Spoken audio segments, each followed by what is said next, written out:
ये टॉपिक है फिजिक्स का। इसमें बहुत सारे लोगों को प्रॉब्लम होती है कि जब हम किसी बड़े ऑब्जेक्ट से छोटा सा पार्ट काट के निकालते हैं तो उसका मास कैसे फाइंड आउट करें, या फिर बचे हुए ऑब्जेक्ट का मास कैसे निकालें। तो ये न्यूटन से भी सॉल्व करते हैं, लेकिन उसमें बहुत से कन्फ्यूजन हो जाती है लोगों को। तो हम देखते हैं कि इसका जो जुगाड़ है या उसी से बना है, न्यूटन से ही बना है, बट उसको हम कैसे छोटा करके समझते हैं।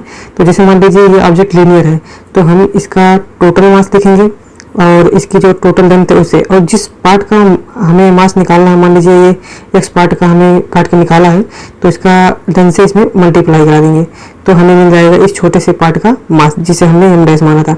अब मान लीजिए हमें इस बचे हुए ऑब्जेक्ट का मास निकालना है, तो यानी ये लेंथ कितना रहा होगा, एल माइनस एक्स बचा होगा, क्योंकि हमने एक्स काट के निकाल लिया है।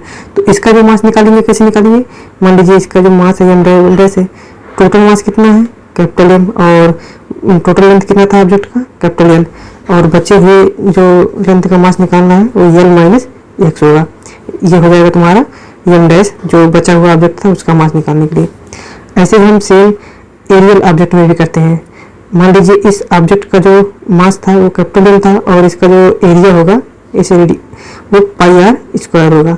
तो हमें इस छोटे से ऑब्जेक्ट जो आर वाई टू रेडियस का काट के हमने निकाला, टू रेडियस का काट कर निकाला है, तो उसका मास क्या होगा, तो इसका टोटल मास कितना है कैपिटल एम, और टोटल एरिया इस ऑब्जेक्ट का क्या था पाई आर स्क्वायर। अब हमें जो काट के निकाला है उसका एरिया क्या होगा, तो इसका एरिया होगा पाई आर स्क्वायर बाई 4। ये हो जाएगा हमारा इस छोटे हुए कटे हुए भाग का मास, जिसे एम डबल डैश कहेंगे। ठीक ऐसे हम वॉल्यूमेट्रिक ऑब्जेक्ट का भी निकाल सकते हैं।